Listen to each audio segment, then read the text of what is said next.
Las informaciones suministradas por el Banco Central muestran que la economía dominicana sigue montada en una trayectoria de crecimiento sostenible, moviéndose entre un 5 y un 6%.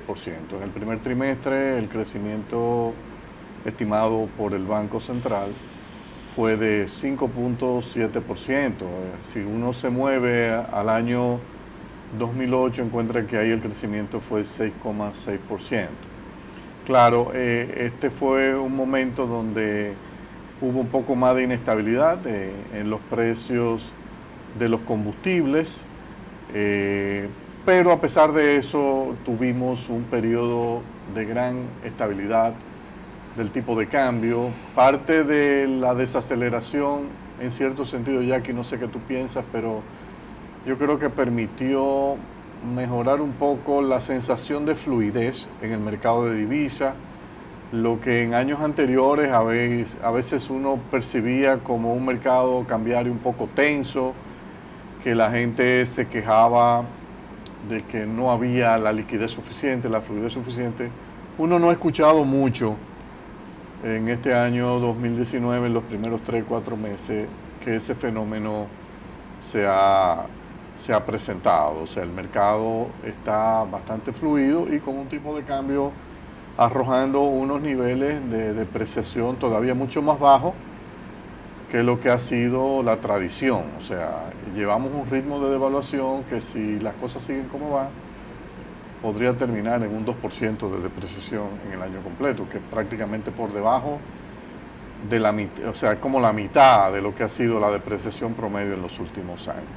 La tasa de inflación también fue relativamente baja, una inflación de 1.6% acumulada. Entonces eso hace prever que la meta de inflación está con alta probabilidad de cumplirse, y eso le daría margen al Banco Central para no tener que estar moviendo demasiado su tasa de política monetaria. Más ahora que luciría que el FED en los Estados Unidos ha mandado una señal de: me voy a sentar a ver y a esperar, no me voy a precipitar a mover la tasa de política, y mucho más ahora que hay tanto ruido internacional. En los últimos días de esta semana, el tema de la guerra comercial entre China y Estados Unidos se complicó luego de una acción tomada por el gobierno de Estados Unidos contra la empresa de telecomunicaciones Huawei, de equipo de alta tecnología.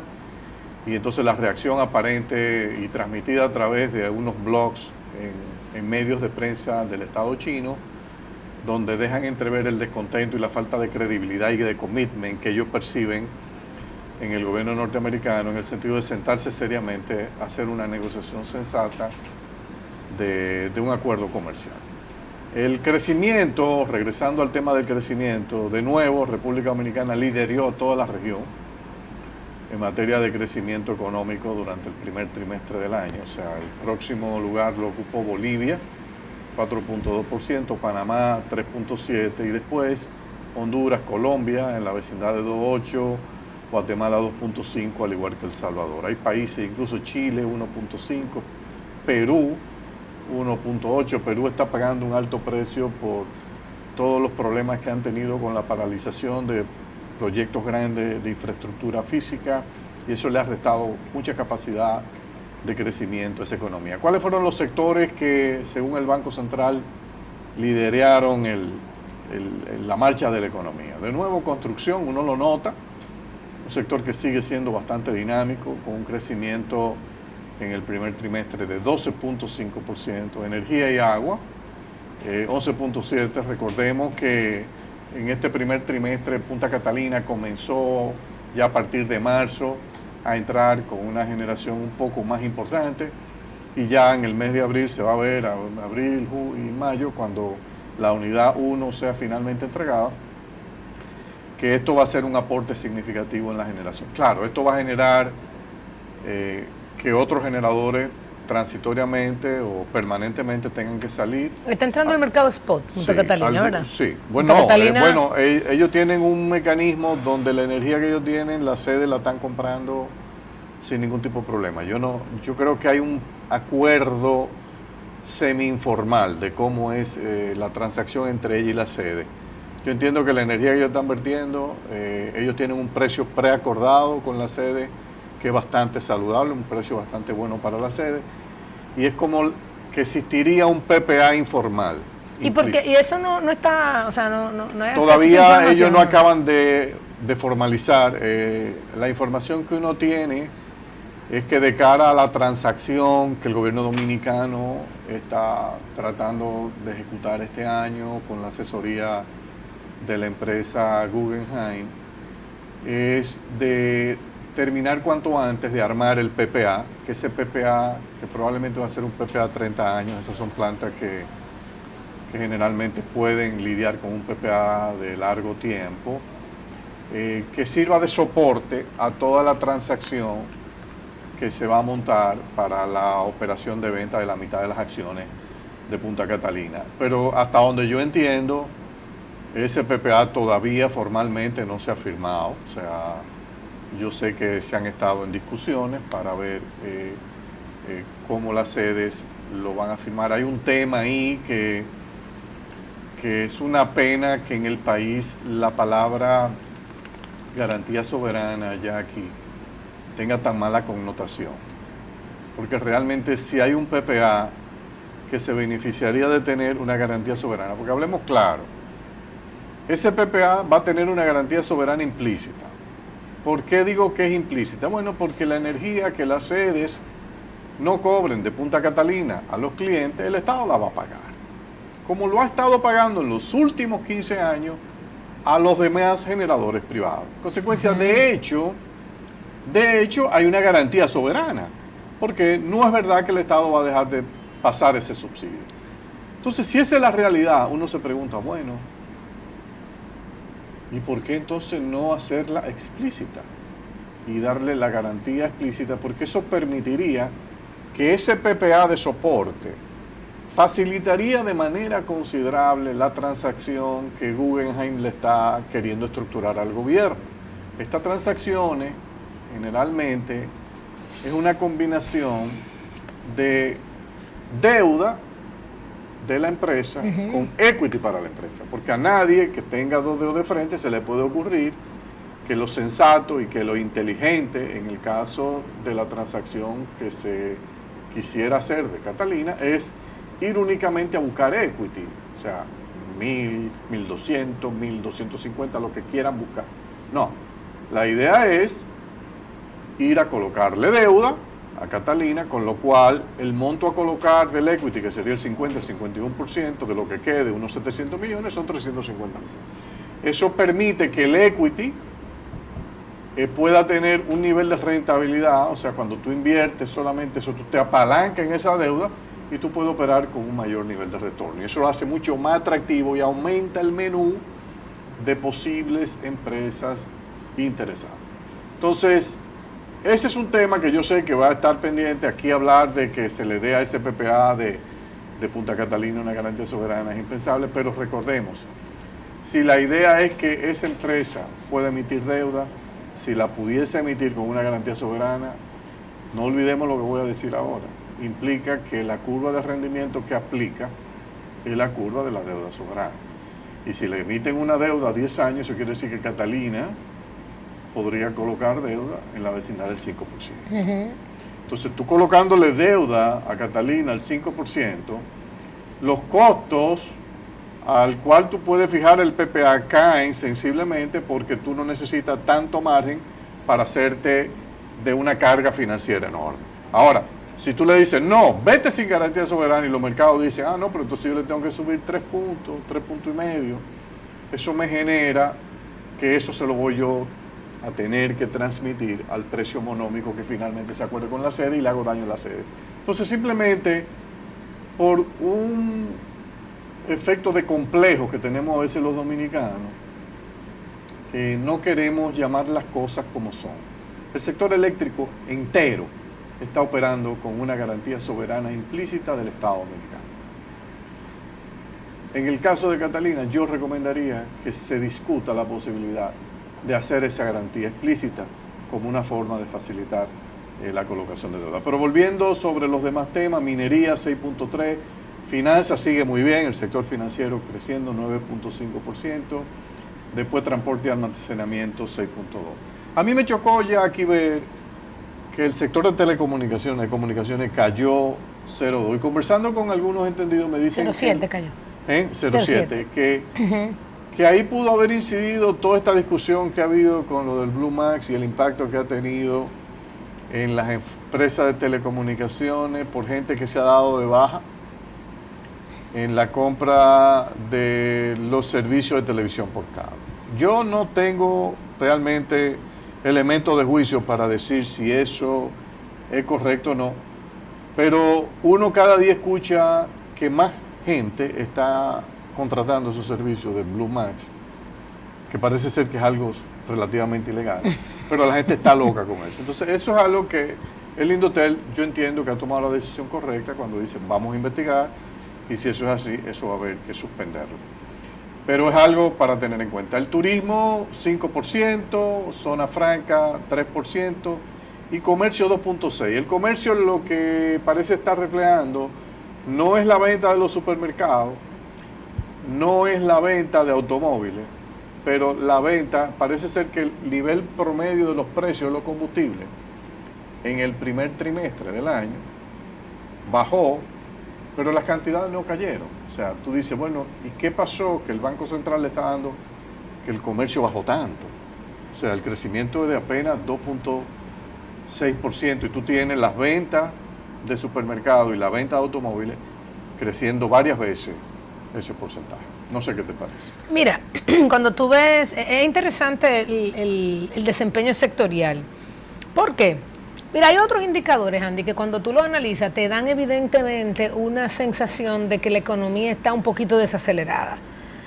Entonces, cuando tú ves indicadores inclusive como el M1, y cuando lo desagrega en sus diferentes elementos, están creciendo a tasas nominales del 3 punto y pico %. Entonces tú dices, wow, mira, parece que sí. Cuando tú ves las importaciones no petroleras y no zona franca, te están creciendo un 3.2%.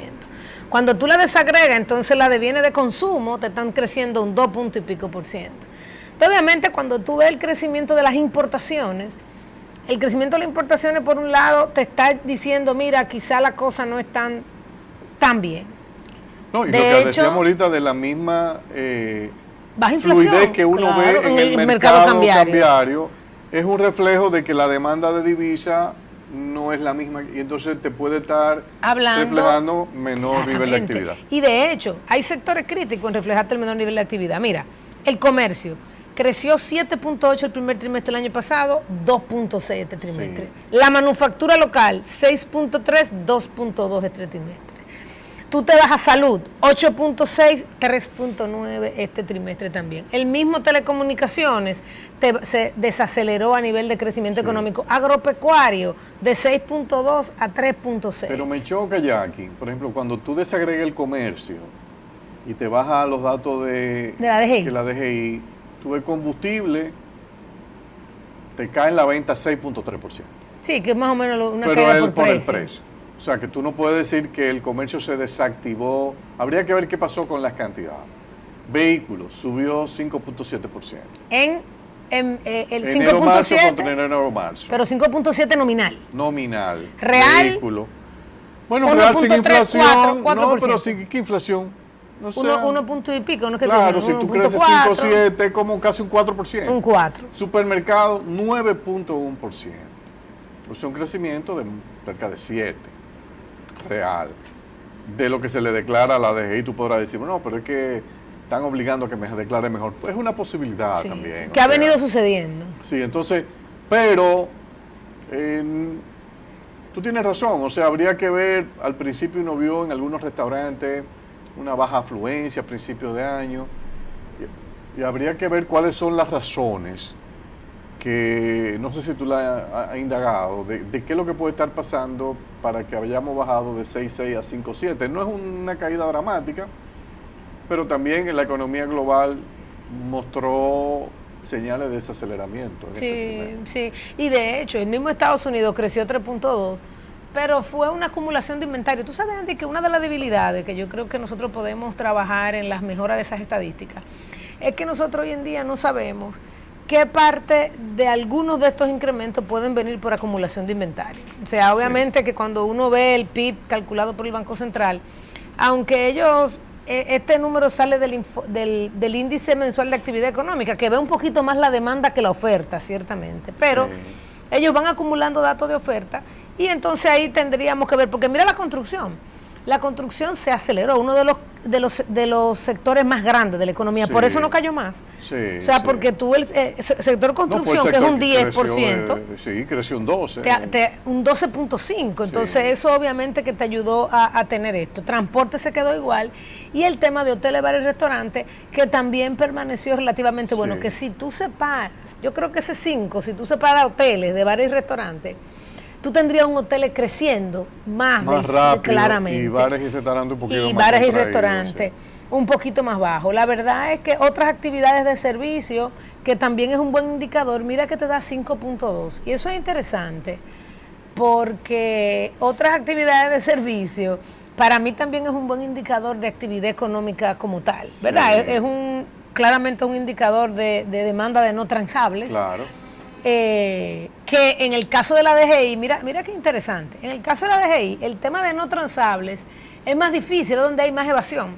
En el tema de servicios, tú podrías decir que la DGI va a tener más problemas con fiscalizar los servicios personales, y que hoy los tiene. O sea, esa data de la DGI es mejor capturando bienes. Date cuenta que tiene un detalle a nivel de la industria, porque hace y comercio también, porque puede hacer las vinculaciones, pero todo lo que tú tienes que ver a nivel de servicios, salones, todos esos servicios que son más pequeños, pues para ellos es más difícil captarlo. Otro indicador, Andy, es el mismo tema de que estamos en una situación de una depreciación más lenta, ¿verdad? Con una caída de la tasa de interés. Que eso es doble, porque si tú me dices, bueno, pero está subiendo la tasa de interés, es normal esperar quizá que el tipo de cambio tenga menos presiones. Pero tú dices, bueno, yo estoy en una situación en la que cae la tasa de interés. Y el tipo de cambio no se me deprecia. El tipo de cambio no se me deprecia, entonces la otra variable con la que tú despejas tiene que ser actividad económica. O sea, hay algo ahí que me le está pasando a la actividad económica. Y tú lo sientes cuando tú ves las carteras bancarias, por los diferentes tipos de carteras, cuando tú ves la facturación de tarjeta de crédito. Entonces hay muchos indicadores que te indican, no, como dice la gente, no una recesión ni nada por el estilo, sino lo que se llama una desaceleración, que para mí es sanísima, sana. Aunque yo tengo mi teoría que República Dominicana es un país bien administrado para crecer a doble dígito. Con todo lo que hay en Dominicana, si tú me dices, no, mira, pero vamos a arrancar a meterle dinero en infraestructura dominicana. Vamos a comenzar a hacer planes de desarrollo turístico. Vamos a agarrar esta industria energética y vamos a ponerla más eficiente. Oye, Andy, mira, tú le haces 3 o 4 reformitas a República Dominicana y los tigres asiáticos. O sea, nosotros somos un segundo ejemplo de tigre asiático porque tenemos recursos naturales, tenemos la ubicación, tenemos quizá en el tema de mano de obra, está creciendo la mano de obra, nos guste o no, local, internacional, como tú lo quieras poner. Pero sí, ciertamente lo que nosotros vemos es quizá una economía, y como bien tú dices, la economía internacional tampoco iba tan rápido como pensábamos. Y ahí hay corrección de expectativas por los inversionistas. El año pasado, los inversionistas esperaban una economía en el 2019 mucho más fuerte. Y en consecuencia invirtieron, gastaron, pero entonces frenaron un poquito. Y la otra, Andy, es que sabemos que hay otro indicador que desde mi punto de vista nos da también mucha luz, y es el tema del gasto del gobierno. Si tú ves los depósitos del Banco del Gobierno, del gobierno en la banca para los primeros meses, subieron mucho. Eso lo vimos a inicio del 2017. Y eso, ¿qué es lo que sucede regularmente? Que cuando pasa eso, lo que también ven es una lentitud de parte del gobierno en sacar pagos, no necesariamente gasto, pero sí en sacar pagos, con lo cual su balance en cuenta sube. Esto obviamente vis a vis, el gobierno no se ha ido a emitir los bonos internacionales, pero entonces se ha endeudado en moneda internacional, en moneda extranjera, en la banca local, y lo que ha hecho, me imagino, que para no poner más presión cambiaria, entonces ha apretado un poco la llave. Y eso cuando viene naturalmente, lo vimos en el 2017, cuando eso sucede naturalmente, pues la liquidez de la economía y de suplidores específicos se pone un poquito más lenta. y vemos este desempeño. De hecho, este año el gobierno comenzaba, a pesar de que paró ya la amortización del bono que vencía en el año 2018, este año comenzaba el proceso de amortización del bono que vence en el 2021. Y necesitaba esas divisas, y entiendo que para contrarrestar o para dar un poco quitar un poco esas presiones cambiarias, pues el gobierno ha ido más lento con el tema de pagos y de gastos, que entiendo que debe cambiar Sí, ya en los vamos próximos a tocar meses. ese tema en el próximo segmento. Volvemos en breve.